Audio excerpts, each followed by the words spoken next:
Welcome to Unrestrained, the podcast series from CPI. Here you can enjoy conversations where professionals on all sides of crisis and behavior management relax and open up about themselves, their workplace, and their clients. You'll get the latest tips and trends from the best in the business, so tune in often to integrate their experiences with your own. Hello and welcome to Unrestrained, the CPI podcast series. This is your host, Terry Vitone, and today I'm joined by Mark and Margaret Fairbanks, co-founders of Islands of Brilliance, their son Harry, and Matt Juzenas, creative director at the Crisis Prevention Institute and one of the first visual artists to volunteer as a mentor at Islands of Brilliance. Hello and welcome, Margaret, Mark, Harry, and Matt. Thank you. You're welcome. Mark Fairbanks has over 25 years of experience working in advertising, design, and digital agencies and is the co-founder of Translator, a design firm he founded with Cindy Thomas in 2010. He brings his background in visual and user-centered design to develop curriculum as well as the overall experience of Islands of Brilliance. Mark's standing in the creative community is a great draw in recruiting both professionals and college students interested in volunteering at Islands of Brilliance. When not occupied with Islands of Brilliance and Translator, he finds meaning and art spending time on the flower gardens that surround the Fairbanks family home. His most cherished moments are around the dinner table with Margaret and their two boys, Charlie and Harry. Mm-hmm. Margaret Fairbanks has been a special education teacher for the past 6 years after earning her master's in special education from the University of Minnesota. She is currently at Whitefish Bay High School, where she works in a classroom with students who have the most severe needs. She also wears the hat of transition coordinator with a focus on life after high school for students with special needs. In her role of lead teacher at Islands of Brilliance, Margaret goes to great lengths to ensure that students have a successful classroom experience. After reading through all applications, Margaret contacts parents and talks through the format of the class to make sure that any additional supports, such as providing a written or visual schedule, are in place for every class. She also discusses areas of sensory sensitivity so that students can focus on their projects and not on sensory challenges. Harry Fairbanks is a senior at Whitefish Bay High School. Mm-hmm. Matt Juzenas took a bit of an unconventional path leading to his current role as the creative director of CPI. After high school, he studied elementary education with a focus on special ed. Just before completing his degree, he left the University of Iowa to switch careers, starting all over again, studying graphic design at the Milwaukee Institute of Art and Design. Little did he know, after 12 years of working in digital agencies, his path would come full circle when special education and design would mash up together as a mentor and creative lead at Islands of Brilliance. Outside of work, Matt is the favorite uncle and big friendly giant of 9 nieces and nephews. He enjoys photography and preparing delicious meals for friends and family. So then everybody, thank you, and let's begin. Our first question, I think a good way to begin our interview is to tell our listeners about how a physician's 3-word prognosis for your son Harry back in 2001 became the inspiration for Islands of Brilliance. You want to take this one? I will take this one. We sat in the neurologist's office when we were given the diagnosis of autism spectrum disorder, which we never really argued with. But it was more the prognosis and the verbatim words where the neurologist said, Harry won't be ready for first grade and don't plan on him going to college. So basically lower your expectations. Which, since he was not even 3 years old, was more than a bit shocking. And actually, I think as a parent, you're already going through, fear and heartbreak, and this, added to the emotions, and it was more of anger because how could they predict what our son was going to be capable of? Right. And I remember looking at them and telling them, well, he will be ready for first grade, and we'll be the ones who determine what he's capable of, which is, I guess, what we went on to do. Mm-hmm. All right, and how about the breakthrough moment with the training? Talk about that. It's funny because we look at it as one moment, but it was one moment that led to another moment that led to another moment. So Harry cringes when we tell this story, but it's true. For many years, he lived in the world of trains. And all of our teachers and the support staff, they kept saying, you have to connect with them. And so often with kids with autism, when you see extreme behaviors, it's because they can't communicate. And that's what we were struggling with, is how do we communicate with him? But he was clearly communicating with trains. He was back and forth, and he would look at their faces and he would have conversations with them. And finally one day I just pretended I was a train. I mean, you remember that, right? Oh, you're pretty little. I literally got on the floor and crawled around and went, beep, beep, hello, Thomas. And for the first time, and I couldn't even tell you, Harry actually looked at me. He looked at me, and we connected for that moment, and I realized that that was the way to reach him, was to go into his world. So we did that often. I mean, again, that's the one moment, and that's the one moment of clarity for us. It's like we have to reach him where he's at, which is sort of, again, moment after moment, dot after dot that we kept connecting, eventually led us to Islands, because we have to connect with the kids with what their interests are. And we did it so often with Harry. Getting him to draw, we found the old-fashioned fax paper that rolls and looks like a wheel. So it became a wheel that he could draw on. Stories were always Thomas stories. Everything was train-related because it's what he connected with. And that's how we were able to reach him, and then he was able to communicate with us because he wanted to, because we were talking about things that were interesting for him. And then eventually he just came, now it's HO trains and creating model railroads and making movies, and he taught us as much as we taught him. Excellent.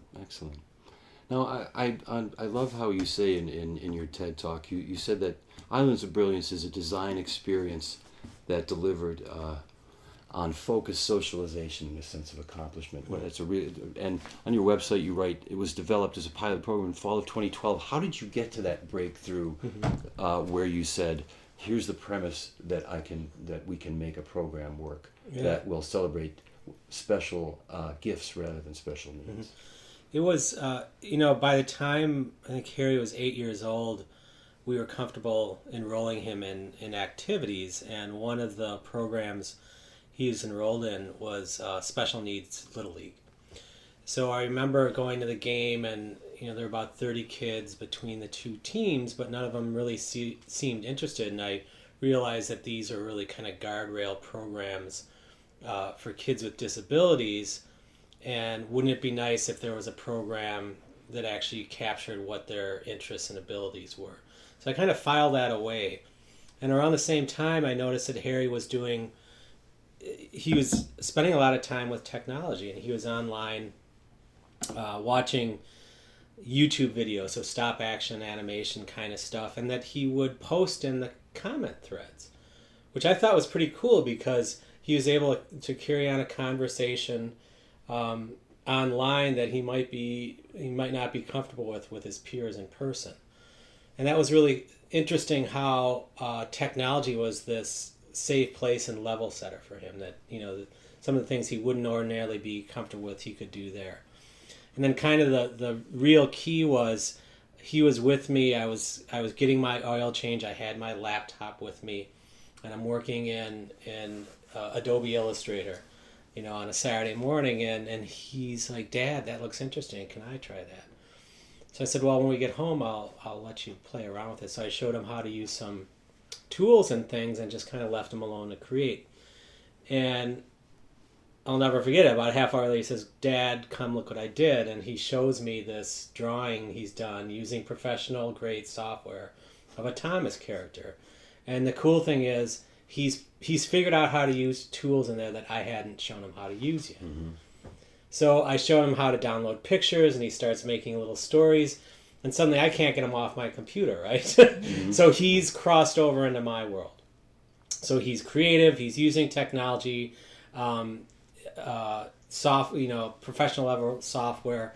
And I don't know how ideas come about, but then all of a sudden it just clicked. It's like, okay, area perseveration, that's subject matter expertise, one-on-one mentoring, technology, software. Here's a program that captures what these kids are really capable of. So it was Islands of Brilliance. Took a few years to do the pilot, but when we tested it, and Matt was, one of the first brave souls as a mentor, because, we talked the week before we launched it. It's like, this worked great with my son and I, but we don't really know how it's going to work with a complete stranger. And but we're gonna test it on a small basis. So the first class, all the kids arrived. I think the mentors are kind of blown away by the creativity of them, of how they connected dots, and just the sheer creativity. And then the following week, they all showed up early and went and found their mentor. So they made the social connection. They sat down and they were working before class even started. Now you juxtapose that with the Little League game where none of the kids are really interested. Here they're interested, they're engaged, they're showing focus, they'll work through the whole class. So it was like, wow, this thing really works. So it was a hypothesis that we had to prove worked, and that was just the beginning, and the classes have kind of grown and grown since then. I was struck by what a stark contrast it was in the baseball game where you say, well, the ball stopped, and then the teams just looked at it. Yeah. And in Islands of Brilliance, they're working before you could even... as soon as they got in, they went right to task. We still, 3 years later, we still get kids there early who will just work through the entire class. Yeah, one of my favorite, it sounds funny, but it actually speaks to the program. We had some parents come and say, yeah, we're sorry we're here so early, but he just wouldn't shut up about it, so we brought him early. And that, I mean, it sounds funny, but that just speaks to how the kids just can't wait to get there. Yeah. And how many times we heard parents say, we can never get them to be anywhere on time.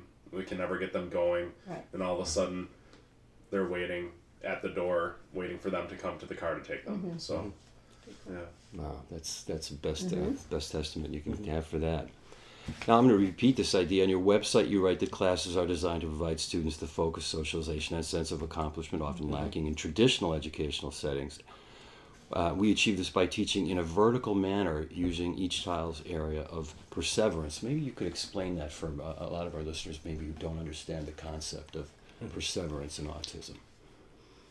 well, again, Mark had mentioned subject matter expertise.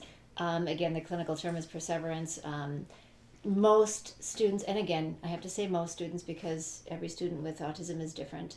But for instance, Harry loved trains, and we were able to connect with him through trains. Now, he has grown in his interests, but we typically find most students have, whether it's Super Mario or Minecraft, a lot of Minecraft lately. A lot of Pixar movies. Pixar movies, Frozen, the newest one was Inside Out.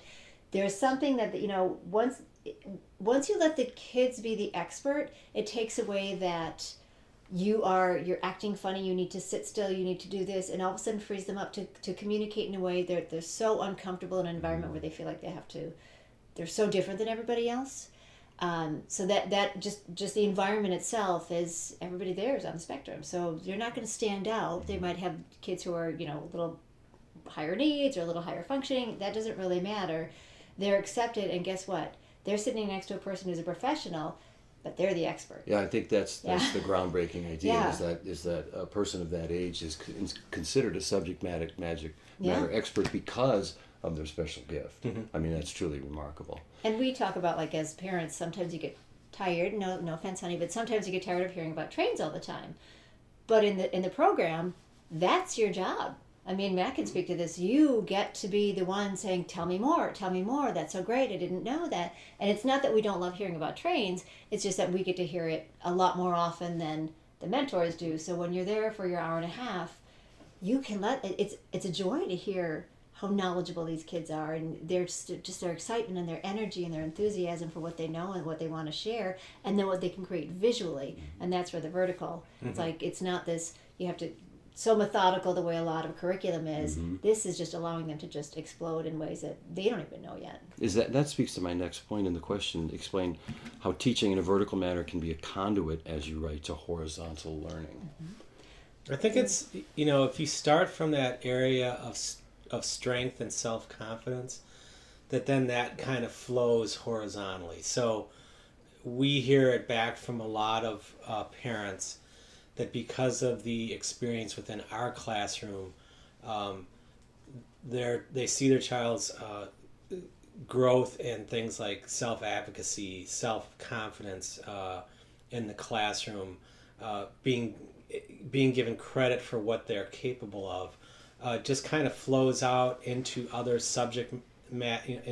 other subjects, and just into their overall, I think, life outside our class and what they're doing. I think, with Tommy too, is after he took Islands and going in across country and things like that, you see growth in the kids, because I think we start from a place of comfort with them, right? If we start with what they they know and they're strong, and when they're given credit for that, that only can bring about positive things. Right. Kind of if I can make it here, I can kind of Right. make it Exactly. anywhere kind Yeah, of a deal. yeah. A beautiful horizontal message that it gets extrapolated to all aspects of other interesting ways. Sorry. Well, and I don't mean to. So one thing that I hear sometimes is, I was hired at one of my first placements because I was considered an expert in autism, and I'm not sure that you can be an expert in autism, but I know a lot about it. But there's a certain fear that I don't know how to communicate with them. I don't know what to expect. In this program, that's not we don't know what to expect, because guess what? These kids are capable of so much more than anybody ever gives them credit for. And I think that speaks to that vertical piece too. It's like, we do have expectations that they're going to create things and they're going to take ownership of their project and they're going to guide us and they're going to collaborate, whereas in some school settings, and it's just because the environment is just so hard when you've got such a plethora of kids with, you've got typically functioning, you've got high functioning, you've got gifted and talented, then you've got a couple of kids on the spectrum, and then you have to kind of plug them into holes, whereas here we've created the environment for them. So. And that speaks to my next question, Margaret. As a special education teacher, you designed the Islands of Brilliance curriculum. How did that process work, and what were your instructional design decisions? There's so much research around the one-on-one format. Every teacher would say, I'd love to work one-on-one. That would be ideal. Then I know I could really connect with that child. Well, we designed it to be one-on-one. Then you have kind of the wraparound special ed support, which is me. So I'm really good at watching for behaviors. So what I typically do is I just circulate. I just say I have my radar on the entire class. And then we also, as we've developed the program, we've incorporated art therapy. Now we have project managers. We just keep doing more wraparound support. So there is so much there that it's not the school's fault. It's just because we've got this wonderful volunteer base. We have such support there that most programs can't get, and the kids just know that they're going to be protected and supported and provided for, and that we're going to meet their needs. And then being able to focus on their area of interest, computer-based, that's huge. We know from Harry, it's like he's more comfortable on a computer than he is sitting in this room right now, right? And you can take it. I want to sit a while. I think one of the is a blooper. We can cut this part out. Actually, that's pretty funny. I think one of the really interesting things about the curriculum and the is the recipe in the room, as Margaret was saying. It is one-on-one, but it's actually more than that one-on-one. It's one-on-one with a creative mentor and a student. And then we have the paraprofessionals, we have the art therapists, we have Mark and Cindy who are circulating around as well. So it's actually more than one-on-one, but I think one of the interesting things about this program that's probably very unusual is that the one-on-one partnership is not with an expert in the autism world, that it is an expert in the creative world. And so that matchup actually creates for a lot of interesting opportunities, because we as mentors don't necessarily know what is right or wrong to do. And so we might push these students a little further than we would see in a lot of special ed classrooms or the traditional settings. And we have so much else to learn. So there's so much just going back and forth between the students that is probably different than what they normally experience, and certainly different than what we experience in the agency and creative world. So we're kind of all on this island together. It's very, unexpected, and you never really know what's going to come out of it. And I think that's where this is truly, really a unique situation. Well said. So that leads me to, how does someone who wants to become, like Matt, who we just heard from, become a mentor at Islands of Brilliance begin? How do they start? I heard you guys have a waiting list now. Is that true? We have been very successful in recruiting. We have made that a priority this past year in 2015, because we really can't increase the capacity of the program for students unless we increase the volunteer base. So we've gone out to any number of ad agencies, we've gone out to the design schools, we've gone to corporate design departments, and I'm just kind of blown away. And I think it's probably because the increasing awareness and reputation of the program, that we can go and do a talk and have 4, 5, 6 people immediately sign up for a class, and then get another 10, 15 to register. So our ability to kind of go out and really get people engaged and involved in the program never ceases to amaze me. I think a lot of it gets back to, and I think Matt can talk about this a lot, is what did the creatives actually get out of that experience? And, you're always looking for, or at least part of the population is looking for some type of volunteer experience to give back. But what I think our creative volunteers get back from that experience goes beyond just that great feeling, which is really important, but it's a new lens on their own process. It's exposure to divergent and creative thinking through a child on the spectrum who experiences the world in a different way. I've mentored kids, and the best word I can use is rejuvenation. That working with these kids makes you realize what you love about what you do, and that's a really cool thing. Yeah. All right, and that leads to this question for Matt.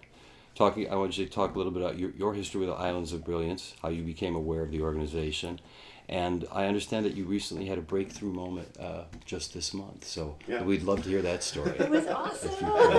This is great. Well, I learned about Islands of Brilliance. I worked with both Mark and Cindy at Full House, which was an agency where we all worked together. And when Mark and Cindy went off to form Translator, I think it was about a year or two after that, they contacted me about Islands of Brilliance and asked if I would be interested in being a mentor. I don't even think at that time you guys knew that I had done special ed in the past or anything like that. So it was something that as soon as I heard about it, I was like, oh my gosh, how do I get in? And we were, I think, a team of, we had 7 or 8 students. Seven students that first session. And my student that I was paired with that first class was Tommy. And we have actually worked together every class since. So we're going 3 years later. And there's one other mentor, Nate, who is working with his student Gabe as well from the beginning. So there's 2 of us. And there's a couple other mentors that have had the same experience of being able to be paired with the same students for multiple classes. So with Tommy, it's been pretty great. At times, especially at the beginning, it was challenging figuring out how to communicate together. Tommy's not highly verbal, and so it was figuring out how do I communicate? Do I write things down? Do I point? Do I just give him more time to process, almost to the point I always say until I'm uncomfortable and I feel like I need to interject, take one more breath, one more beat, and that's usually right about when all of a sudden he's like, okay, and it goes on. So for 3 years we've been working together, and it's always been a challenge to get Tommy to just continue to grow and go to that next level. And just last week, 2 weeks ago, we were working and I showed him something. We had to place 14 pictures from his cross-country team into his poster. And the first one I showed him, the second one I showed him again, the third time we kind of did it together, and then 4 through 14 he did by himself. And also in the last couple weeks we've been noticing he actually is becoming more and more verbal, and so we were actually having some conversations, albeit small ones. We were talking, which 3 years later was a first. And so answering questions. Yeah, it's really good. It really it was an amazing day. So, which happened to be on our third I was gonna say, it was third your anniversary anniversary. from the very first day of that class. So that was pretty amazing. Yeah, We're so fortunate. So many mentors come back again and again and again, and that just is. You just feel 70% return rate with the growth in the program. That I think that speaks to, the impact of that one-on-one, mentorship. What a breakthrough! Rather, quantity doesn't matter in that instance, right? It's the conversation that it happened at all. It's just that's tremendous. Yeah. And that leads into some questions. Harry, would you like to join the conversation with us? I thought you never asked. Well, it seemed like a long time, didn't it? Well, the first question I have here is, what do you like about the island classes? I just think it's pretty neat how like mentors or people mentoring the new students, they get to like take their interest and make it into something that they could get a career for, giving them I don't want to be vulgar, but by saying this, but there gives them a hope of having a career, having a future, because they're learning how to do these technological programs, which allow them to have more knowledge. And what parts of the work at Islands of Brilliance that you did on your project did you enjoy the most? Man, I think because I actually had been in a lot of the classes, I'm trying to think of some of my favorite projects. I guess I'll start with the one I'm doing in the advanced curriculum class, which is a advanced comic that my brother Charlie and I, who is unfortunately not here, called Cartoon World, which is like, I would probably compare it to Who Framed Roger Rabbit, because it's a similar universe of like cartoon characters living together with us real people, and they're also with my mentor trying to see if we could come up with a new flag for Milwaukee. Oh, excellent. Mm-hmm. Another project that I did in the summer, which I actually have hanging up in my bedroom, is a poster based off a TV show, which is I actually think is amazing, called The Legend of Korra. It's like based on the first season with, of course, my favorite character in the show, Korra herself, and her friends and her enemies too. And I think it's honorable to mention the one that kind of started it all, which is a Photoshop picture of a Cartoon World comic, which I'm not quite sure where it went, but it was actually hanging up in my room before, and now the Legend of Korra poster takes its place. Is that part of the advanced program? Which one? Well, I'm not sure. The question I have here is, what interests you most about the work you're doing in the advanced program? How has it changed from the... Remember what you said to Dad this weekend after the advanced curriculum? What's different about the advanced curriculum than the core curriculum? Feels like you get a lot more freedom, essentially, because it feels like almost like while your mentor is like getting you really dig deep into that project, those kind of projects or programs, that you feel like you gotta have a lot more choices in what you could do than in the normal class, because like most students I've seen have just designed posters, and it's like, don't they want to do something else? Because they could also design a comic, they could design a movie, they could design a logo, they could design a flag, which like I am doing. That's why I feel like advanced curriculum is pretty good, because it expands the things you could create with technology. Mm-hmm. Yeah. And if a student was maybe reluctant to try Islands of Brilliance, what would you say to convince them to join? Any idea? What do you like the most? Do you like Super Mario? Do you like Team Fortress 2? Do you like Sonic the Hedgehog? Do you like Frozen or any of those things? You could use one of your favorite things of all time and make something that is really based on that thing. Excellent. All right. Thank you, Harry. Yeah, I appreciate you're welcome. it. All right. That was great.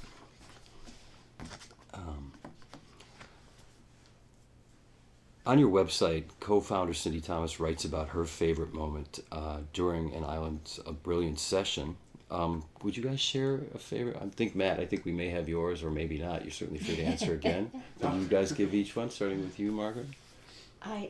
You mentioned that this might be one of the questions, and my problem is that there are so many. Okay. For me, it's just literally the kids running in the door and knowing that I have to greet them all, and they're just so happy to be there and can't wait for the class to start, and how many more classes do we have? And Jared at one point in time I said something about next week is the last week, and he went, "Aww," and just those, knowing that the kids love it, the thank yous we get from the families, the thank yous we get from the mentors, like thank you, and we keep saying no, thank you. I mean, there's so many. It's hard work. It's hard work, but just the joy and the energy and the love and the empathy, and I don't know. I mean, there's just so much good that happens that it's hard to find one. It really is. That's a great answer. Yeah. Yeah. There's been so many connections Yeah. made, Yeah. both between mentors and students, between mentors. I mean, it really, everybody always says things are a family, but I mean, it's unbelievable, the families that are impacted both in and out of the program, and the friendships that have been made. So I don't know. I mean, there are so many.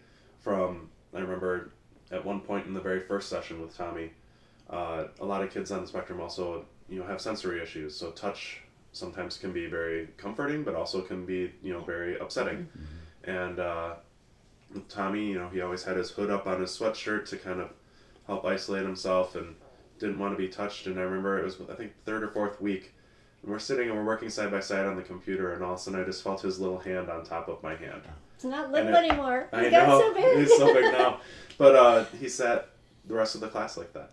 And it was just a beautiful, simple little moment. Took his hood down And too. then the next time his head was down. And so those little things have been things that have stuck with me throughout this whole time. Excellent. But, I think we hear from parents. We've heard it for several different students, but what's so great is that you hear it again and again. My kid doesn't do that in the classroom. My kid won't speak. My kid won't raise their hand. I've never seen them stand up in front of people and talk.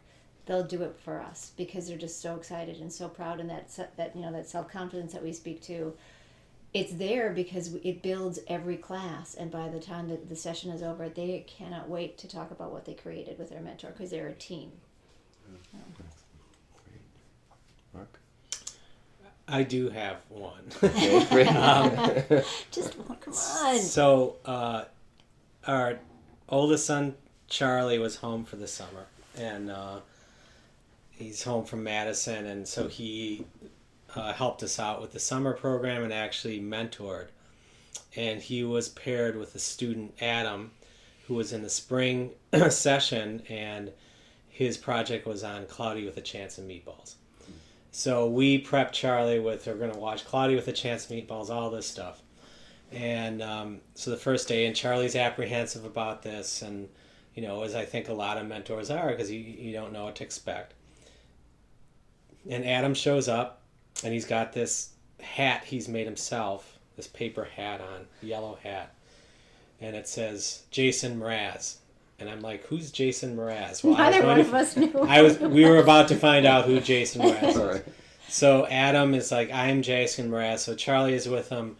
So Charlie did one of the most wonderful mentoring jobs, made 2 guitars out of foam core for him, made a concert poster. And at the final presentation, we played Jason Mraz's song, I'm Yours. And he sang there are 50 people, I think, at this presentation. And there were a lot of tears. It's remarkable. And so Charlie's back at Madison this fall, and Adam's mom, Michelle's like, is Charlie going to come back? Adam had such a great time, and it's like, he's got a job out there, so I'm mentoring Adam right now because it's, now it's this family connection. Excellent. I think just one other one that really came to mind that was special was the year that we had, I think it was Noah and Miguel. Oh.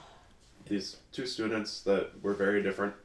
And Miguel especially has had a hard time connecting with kids at school and everything. And we saw it over the course of 6 weeks, this friendship form that after class was done, they'd be sitting over on the couches talking about Pokemon, wasn't it? Pokemon, Yeah. I think, yeah.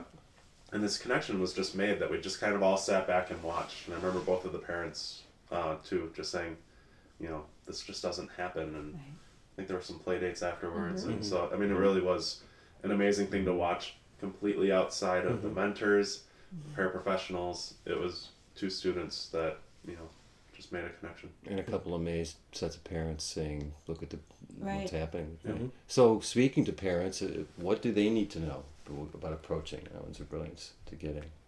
What are the requirements or the? Well, what are I mean, the one thing that I will say is this program is not for all students. It's Okay. not. Number one, if your kid is not into computers, don't force them. Right. If you know, a lot of this is for kids who, I mean, what you found, I mean, we've all found is that these kids pick it up amazingly quickly. So one of the skill sets we say is they have to be able to be comfortable on a computer, like clicking and dragging and using a browser window. Because a lot of that is the research. Oh, I don't know that, like, for instance, I don't know what that Pokemon looks like. Can you show me? So that creates that visual, and then you can say, okay, well, the Pokemon's round. We're going to use the shape tools and create the Pokemon. You know, so it kind of opens up the door so you can get those visuals. So that's the biggest thing. You've got to be comfortable, fairly comfortable on the computer, not with the software, just on a computer. Then you have to be able to sit for about 10 minutes, a minimum of 10. If you've got a kid who can't sit and focus for 10 minutes, it's going to be a really tough class. Not that we don't have kids who are movers and need to bounce. I mean, we do a lot of accommodations, but it's not. They're not going to get as much out of it as a student who can sit for about 10, 15 minutes at a time. The ideal thing is for 10, 15 minutes at a time, take a break, and then come back and be able to focus again. If you can only do 10 minutes in a 75-minute class, that's the other time is lost learning, because it is, you know, it's collaborative. Really helps if they can respond to verbal directives, or because the mentors, as Matt mentioned, are not special ed trained. So these are not people that will sign or necessarily know how to use PEC symbols or all the stuff that I know how to use. But that's the beauty of it, because they're also there to listen, but it does challenge the student to try to communicate even more. So so those are pretty much the three things. You know, be able to have some comfortable ability on the computer, click and drag, browser windows, to be able to sit and hopefully attend to verbal. Now, we've got lots of kids who are nonverbal, but they can attend to verbal directives. Now, So you go that as makes young it- as 7. I think at the We session I have. thought you had somebody We there have. at 7 working. We do encourage. Our typical range is 9 to 18. Okay. But you know, if a parent thinks this is going to be a good fit for them, and if their student can sit, I mean, you know, you saw the 7-year-old. He was sitting there, and he goes back and forth between art therapy and the computer. We had a 7-year-old in Portland who never moved the entire class. He was probably more focused than the older kids in the class, because that's what he wanted to do. So it all depends on the student. All right, so parents with a child on the spectrum will probably be able to judge based on what you said here if it's going to be a fit or not. I imagine there'd be a lot of more fits than not, though. Probably. It is, because again, it's not. We kind of would, like what you said about the I do, we do. It's sort of I'm gonna show this together. We're gonna practice it together than you do. So it's very much modeling, which a lot of these kids, that's a format that works for. It's one-on-one. It's their own area of interest. So all the things that we know work best for students on the spectrum, well, that's what this class does. It's got one-on-one. It's got a lot of wraparound support. It's very visual. It's computer-based. I mean, it's everything that research says works for these kids. Excellent. Is the summer camp pilot program Twin Cities, did that happen this year? Oh yeah. Yeah, this It was past, awesome. Summer, right? How'd that work out? It was amazing. What we were trying to see is, would that experience, quote unquote, travel? And we spent a lot of time in the upfront preparation as far as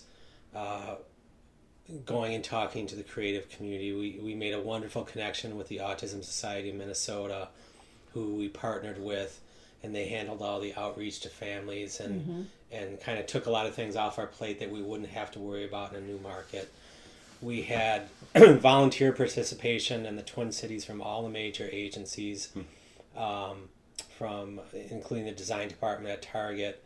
We had a wonderful relationship with Leslie Sweetland, who herself is a mom of a daughter on the spectrum. She works at an agency there called Haberman. That's where we hosted it.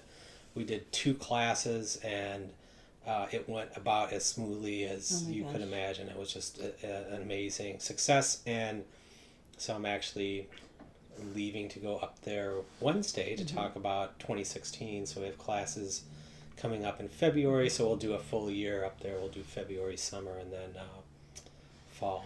I think my favorite moment up there was 15 minutes into the first noon class. Literally, it felt like Milwaukee. Wow. There was that Really? same focus. I mean, there's sort of that, like little tingly, oh my gosh, is this going to work? And all of a sudden, 15 minutes into class, we called the lean in. Everybody's leaning into their computer, collaborating, drawing, creating, and it was just like, I mean, it was relief, but it was also joy because it can travel. It can work in other places. That's great. So this could really Yeah. branch out into many different markets. I mean, Minneapolis is a very progressive town, so you can see why that would be a great one to start. But are you planning to go to Chicago? Or? Yeah, we're actually tomorrow. I'll be down in Chicago, and we're looking at launching the program there in April. So, we've established that yes, it works in other markets. Now we have to, figure out the whole scaling model so that, because I think once it goes into Chicago, we'll be getting requests for it to go to cities that we may not be able to be in all at once. So we're gonna have to figure out not how to clone ourselves, but how to figure out how we get it started, and then how we it know becomes what sustaining. works. Yeah. It's got to be a small class. It's got to be one-on-one. You've got to have the support we have here. You've got to have the empathy and the love and the passion that everybody has shown us here. How do you teach that, and then how do you implement that? Right. So. All right. It was a big summer, not only Minneapolis but Portland as well. Portland, Oregon too. Yeah, we had one of our great mentors, Brian Matzat, moved out there to take a job with the Trailblazers, and he wanted to get the program out there because he loved it so much. So we did a summer camp in Portland, Oregon as well. So we've been testing Yeah. All right. a lot of different things. It's been the interesting evolution over the 3 years. It's, Harry mentioned before, most kids do a poster. That was the first project. Right. But, over 3 years, it really has evolved. And that's kind of that steadfast project that most kids do. But we've had books and trading cards. DVD and covers. DVDs. We've box tried covers, movies. yeah. And, so each time it seems like we're tweaking and tuning a little bit. And it has been an evolution. So I think it really was not a surprise that 3 years later we were able to take it to other markets. And I want to add the session I was at Translator.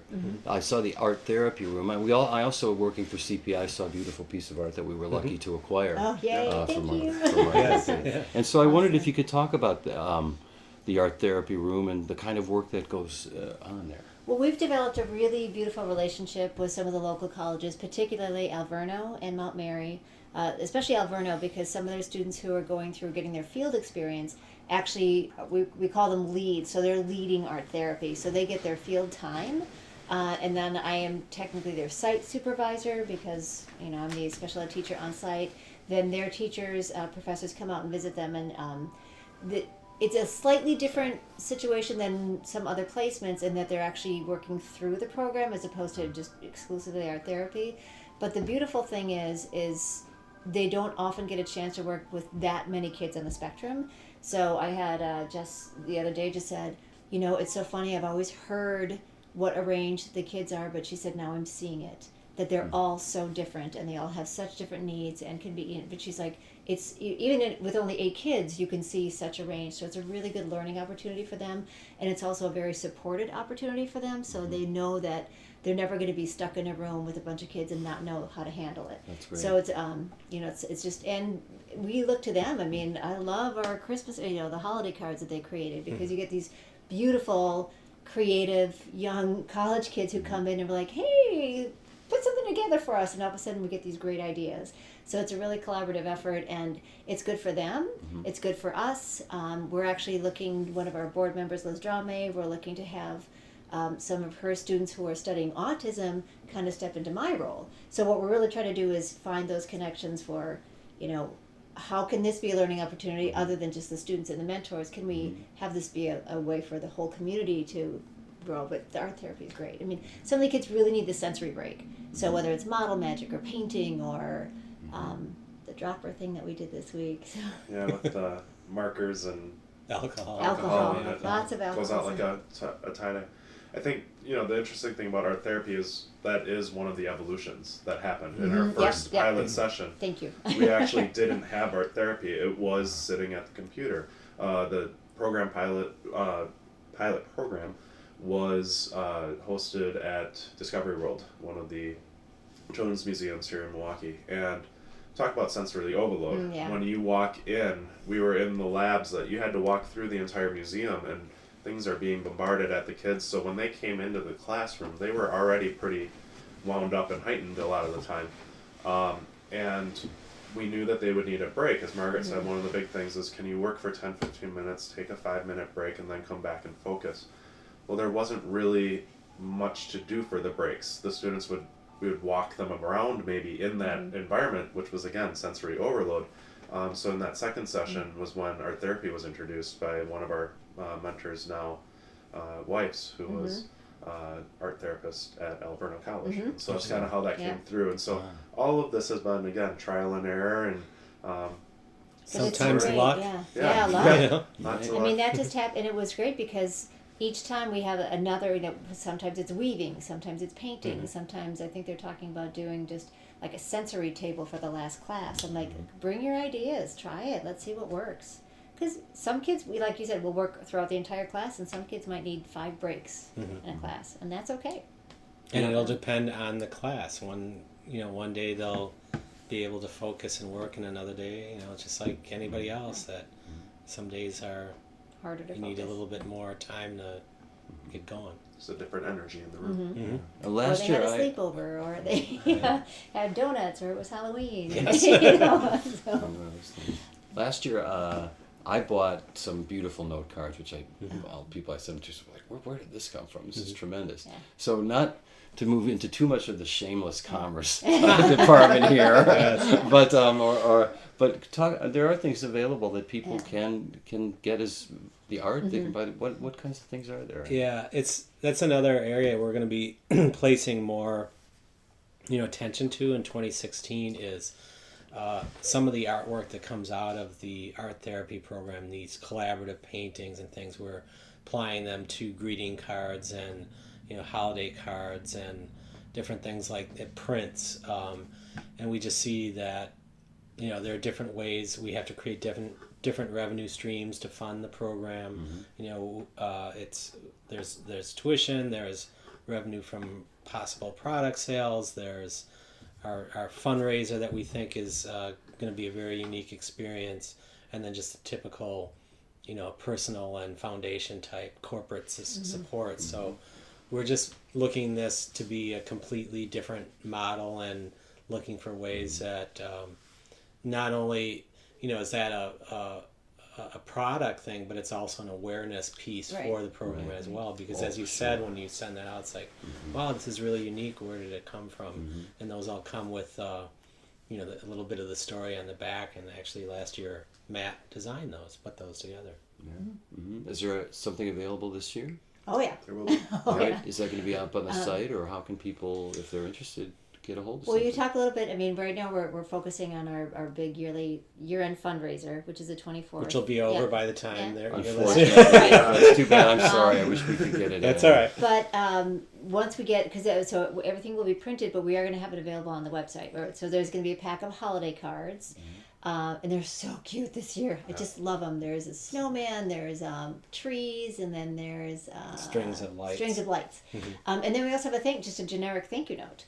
And again, all the painting is done. I mean, it's collaborative. So some of it is the kids, some of it, and it's taped off. So when you take the tape off, it reveals a different picture. So they're are prints too. So there's the prints of the collaborative paintings, and then there's one of the student pieces from this year that's called Lego Zombie Warhol. Right, huh? Which you can get a visual from that. And everybody who sees that says, I want to buy it. And so that's going to be available as well. Is it life size? Yeah. Small, Not Warhol no, is small, size, scale. Tasteful. Andy, right? We'll make sure to include also The wig.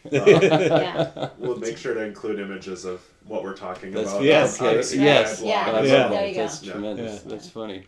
Well, thank you guys. To wrap, you say on your website at Islands of Brilliance, we focus on our students' interests and abilities, and not on their autism. And I'd like you guys to talk about your hopes for the future of those on the spectrum and the neurodiversity movement as it's happening now. I mean, I guess I can speak to that just as a special ed teacher, because so often in a typical school environment, you want to quell those behaviors. You want to quell the stimming. You want to quell the, we're not going to talk about that right now. We're going to talk about social studies. We're not going to talk about that. We're going to do our reading. But in this environment, it's okay. Because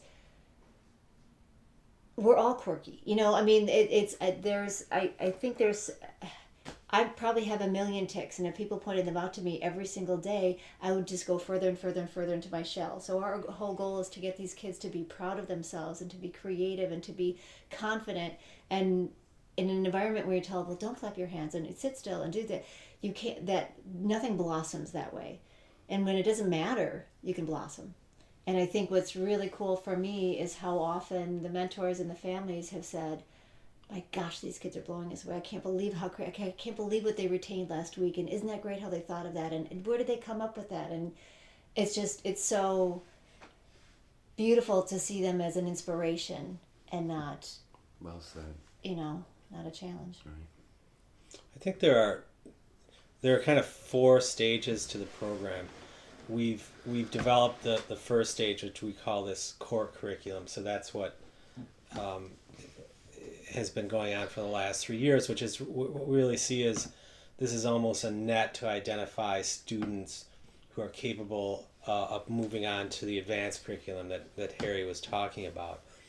And in that advanced curriculum, what we want to see is can we transfer that subject matter expertise or the focus on that onto other subjects? So can these students work on projects besides the ones that they're only interested in? If they can, then the next step would be an apprenticeship program where we give them more and more training and more skills, so we're developing an actual career path. And at the end of this, I think what we see is more of a creative service model that employs our students or adults on the spectrum, because if you look at it, you've got a population that they're digital natives, they are fluent in software, and if we're able to transfer that subject matter expertise into other things, you have a worker with incredible focus. And what is a worker with incredible focus worth to an employer these days? So that's kind of the long-term goal of the program, and that end stage of the creative services model actually generates the revenue that funds the whole thing. So that's a social enterprise. Now, right now, we've done the design curriculum. This summer, we're going to launch a coding curriculum. We're talking to a couple of partners on that. And then there's possibilities of, doing a robotics summer camp, things like that. So the framework itself works, building it out through this whole thing as far as a job skill training program, and then branching out into kind of other curriculum besides design, going into coding and into engineering and things like that. So that's a lot of stuff, but that's kind of the vision for it. You could see how that productive focus could really bring the concept of neurodiversity to make Yes. it real Exactly. to people. Well, and the other Exactly. thing is, I keep saying, when you've got people, like Matt, who this is their job, and they're working side by side with these kids on the spectrum, what's the difference between doing the class and working side by side with them in a job? So it sort of opens the door for the idea that these kids are capable of work, and they are capable of doing the same quality work that other people are. Instead of, I keep saying, instead of a smoking break, maybe it's a sensory break. For, so it's just changing that perception. That's real progress, truly. Matt, final thought? I think just speeding off of what Margaret said earlier, we seem to be in a time where people are celebrating diversity more than ever before. And I think all of us feel in some ways outcasts or that we don't fit in. And to see everybody have a program that, if everybody could find a program like this in some way in their life where they could be celebrated rather than outcast, how beautiful that is. Right on. And to get to see that all the time, week after week in this program is just, it's a really beautiful thing that has enriched my life more than I could ever express. Well, that's great. Let's make quirkiness virtue one. Yeah. Kind of, right? We're all unique. Yeah. Thank you, guys. Harry, you have a last thought you want to say to people listening? About Islands of Brilliance? Or? Well, hopefully, if you or your student or your son, is coming to this class, make sure you enjoy it. I'm sure in some way you will. Right on. Thank you very much. This is Terry Vitone for Unrestrained, the CPI podcast. My guests have been Mark and Margaret Fairbanks and Harry Fairbanks and Matt Juzenas from the Crisis Prevention Institute. Thank you. Thank Thank you. you. All right. Thank guys. you.